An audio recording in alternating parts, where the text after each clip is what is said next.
All right, ladies and gentlemen, traders, welcome back to another Relentless recap. I hope you guys are feeling good on this Tuesday afternoon.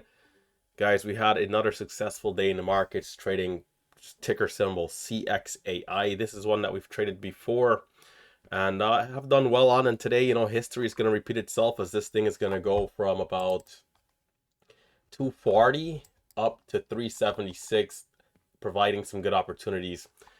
It was quite a decent day today, man. We came in, we stayed disciplined, and we stuck to our guns, trading the patterns and edges that we know and love, and we really followed our rules, heading out early and then only coming back when it made sense as the stock started to uptrend. Maybe the earlier live streams might become a little bit of a trend here. That way we can protect ourselves as best as possible, limit our exposure, and keep things quick, clean, and tight. Right? Here's our log today. I did have someone ask me, and I'll just quickly here. I had someone ask me, hey, Relentless, how are you taking, a share size that's different from what's showing in the order entry window? Now, this right-hand side of the screen here is showing on YouTube. But as you guys can see, for each chart, there is an active trader, right? There's an active trader there. So all of these active traders, I could essentially have a default share size set, right? Just a heads up. And as you guys saw up top I have like 5 monitors on this monitor here. I have more active traders with different share size set, 1K, 3K, 5,000, 7,000, whatever. And sometimes I'm just not only using one active trader. In fact, I never use the one that's showing on the YouTube stream, right? Which is why some people are in MMU, right? The students, they have access to this screen because every day I record this screen and then I post it later so that they can see. All right. But anyhows, let's talk about the patterns and edges that I looked at today. So CXAI, this thing ended up finishing up around 80% after selling off. And in pre-market, it wasn't super exciting like, some of the stocks we had last week, but it did start off in after hours yesterday, going from about 145 all the way to 313. And that's where we kind of had that consolidation, after that big move, rather, right? After that big move is where we had the consolidation sideways into pre-market. And so I did say, hey, this thing has been at rest. Can we start to see a bit of an uptrend? And so said, so done, right? That's exactly what we had here from 240. It ripped up to 55. And, we started the day pretty, decently on this thing. I was telling myself, hey, RT, something else that you have to do is to pay more attention to stocks coming right up into the open, because sometimes the price action trades are there, right? So right into the open, we got a quick couple of trades here to start. I don't know if I'd call this the opening surge, but similar to the stock that we saw Friday in the review where I mentioned, hey, sometimes, when there's just not enough selling pressure, it could be worth it for the price action trade. This is straight price action, straight level 2. If you want to say the charting here, right? I mean, we had a couple of candles with lows at 40. So I'm watching the area. There's no selling coming into the open. So I'm long with a tight stop, small size. And I just want to see what this thing does. I want to give it a chance to open up. If not, I want to have a really small size. So I'm going to just take off 500 shares there, take off 1,000 shares, get back up in size a little bit. Let me see what it wants to do. If it wants to go through 50, I'll try for break of 50. It does. It hits 55. There's my first couple of trades. We can call that an opening surge, but there was no obvious breakout pattern into the open, right? And this is a risky trade because if a little bit of red comes, sometimes these stocks, they teleport down 10 cents and then it's like, man, what the heck? You're starting the day red. But for me to start a day red 250, it's like nothing, right? It's a slap on the wrist scratch trade is what we call it, a scratch trade. But anyhow, that's how the day started on this thing into this first candle. And then honestly, I did not do super well in this continued range because I was expecting more of a pullback and we never really had that. I did get the 250 area here, but from there, selling up at like 60, we had the small baby pullback, which I got. But from there, this thing just went all the way to 70 without dipping, man. And then finally pulled back to 61, where I was able to get in around mid to low 60s, riding the wave back up. From there, we pulled back to a low of 65. And this was after we had a high of 88 Right here did look a little choppy on the 1 minute, you know, looking like a rejection candle. I told myself, is this the backside? But then I'm like, man, you know, Friday I said I called backside too early. And you know, anytime we get like a weaker candle like this, it always comes to my mind, right? But I look back at the 5 minute chart, it's like, hey, we're still holding up well. It's not going to be backside yet. Let's keep watching. And it held up the low and then curled right back up, going all the way to 94 from that low of 65. This was at 934. Let's just double check here to see if we did get any trades there. We can double check at 934. Let's see, did we get any trades on the lower side? No, it looks like we, well, okay, okay, yeah, we got 65. So we bottom ticked that candle and we're out at 70. Not bad. Not bad, brother. But we could have held this longer though, perhaps, because, you know, we got 86. But it looks like it took a couple cents and then scalped a few cents going up. Which, you know, maybe we could have just held a little longer there, because sometimes when you do give the trade time, you get that, you know, cleaner move, more of an, you know, more sense and less risk of missing the trade if it just takes off the moment you sell for a couple, you know, a small gain, right? But anyhows, we got up to 94 and then we started to pull back here. We had lows at 70 and I did attack this range. You know, again, today was one of those days where I just wasn't letting anything go by me, just attacking every range where it looks like we're holding and trying to see if the stocks are going to curl. That's exactly what happened here. And we had a bit of a bear flag here, and so break up the bear flag back over 76 was good. That resulted to a push to 87. Right here I thought we should have had a new high of day.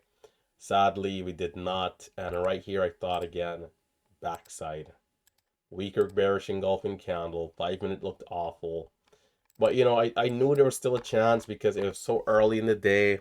Sometimes we'll see some even weaker charts than this curl back up later. So, you know, I kept an eye, and this thing did a nice red to green right here, right? From lows of 261, it got all the way to 290. From there, broke down again, and this another area here looking like, you know, backside, like, hey, this thing's just washing out. But, you know, it held up this pre-market area here that we had, and, you know, ended up going up again. I wasn't watching this level in particular, but it's good to see that it held up. And then over here from 1120, you know, we really took off. And I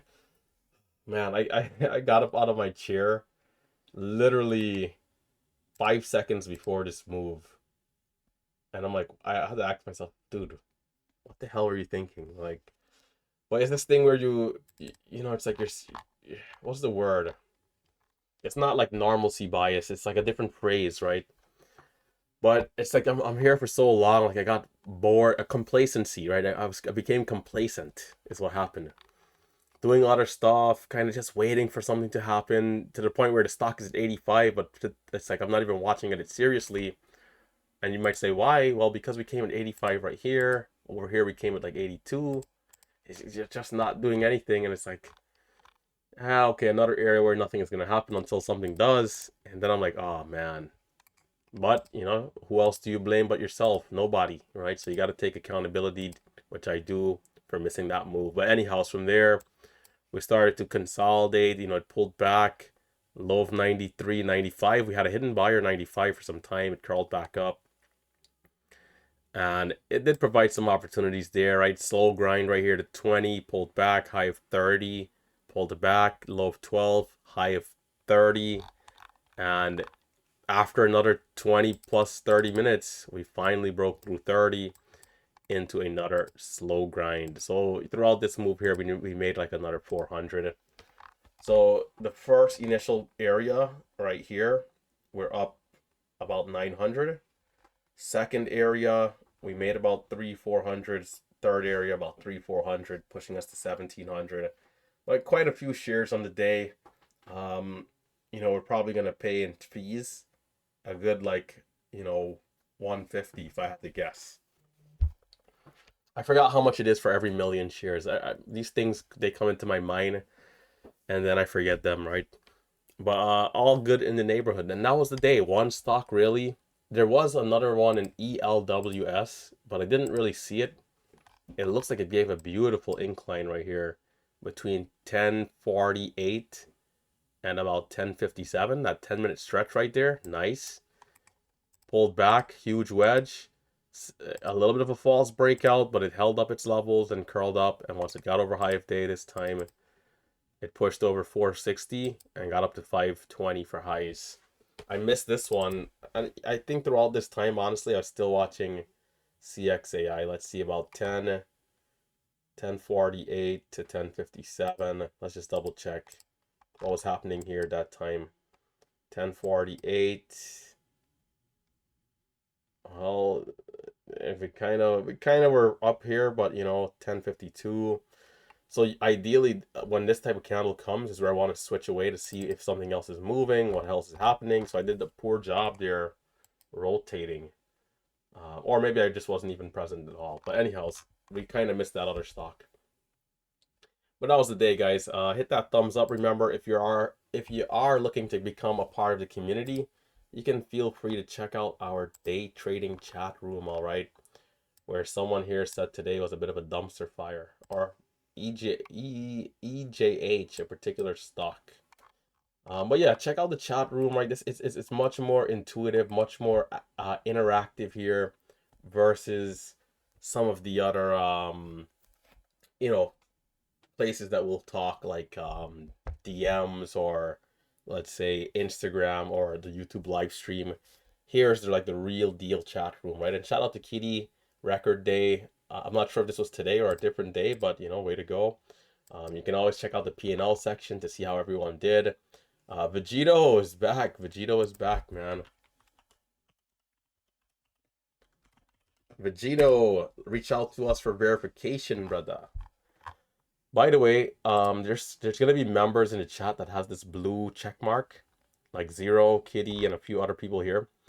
These are people who willingly reached out to us, and we went through a process, right? They shared their screens. They were very transparent with us, right? Not willing to hide anything. They showed their account balance. They showed their year-to-date P&L inside of their account. We also require you to take one trade with just one share size, just to, just make sure that there's no photoshopping and trickery. You have to show us everything, right? In fact, there's a full-on checklist here. These are the rules, right? You have to be in a live account. You must be above 25K in profits, and you have to adhere to a screen share and a video call all together, right? Screen share, video call. You have to log into your broker. You have to show us everything. There's no photos, no nonsense. Like, we need to see your screen in a live feed, a live stream, right? With you doing what we tell you to do. So we'll say, hey, click on such and such window, like the monitor section, scroll down right here. Let me see the trades you took earlier today. Come over to this section here so we can see your P&L today. You see how my account has these like dots right here where my account number is showing? Like, we'll ask them to take that off. And then they have to show us everything. If not, you can't get it, right? We have to see everything. But anyhow, so you guys can check out the chat room. That's what I'm trying to say here. Check out the chat. Other than that, check out Momo Pro. Momo Pro is a scanning software that I use every day to get all these hot stocks, my watch list. They do have a beautiful halt scanner, and as well as a discovery section, which operates as a gap scan, right? CXAI and so forth. And any stock that moves up with more than 5% within the last 3 minutes, it will display the halt levels. Market is closed right now, of course, so you're not going to see the halt levels being displayed. Limit up, limit down. For those of you guys who are not utilizing DAS Trader, DAS Trader is this platform up here, which does show halt levels. So if you're not using DAS, Momo Pro is a good way to be able to see the halt levels on these stocks. The high-low stream is here as well for stocks that are moving up and down real time. As mentioned, halt alerts. There's conditional alerts that you can set as well. If you do decide to check it out, you can utilize coupon code Relentless for 25% off for 6 months. Other than that, feel free to check out the classes, all right? If you're someone who's looking to get started in the hyper scalping style that we have. If you're new to the channel, I'll recommend Silver. It's $17. It's a one-time purchase. There's no huge commitment. That way you can see what we're about. You can get a little bit of a taste of what the course and the classes are. From there, if you're someone who's been around for forever and you like what you're seeing, you really like what myself, Marcelo, Tim, and Triad are doing. You can check out MMU Diamond, which includes everything that we have to offer. If you're someone who just wants to check out Tim or Triads individually, you can do that as well. And this diagram right here shows everything. You can still utilize coupon code STATION, which will be ending at the end of the month. As you guys know, we will be giving away a traveling trading setup at the end of this promotion for one lucky student out there. All right. If you're a new student, your name is going to be entered automatically if you utilize the coupon. For existing students, you guys can purchase a ticket to enter into the raffle. Tickets are just $10. We did it this way because we figured that most people who are students for months and years already more than likely have a trading station.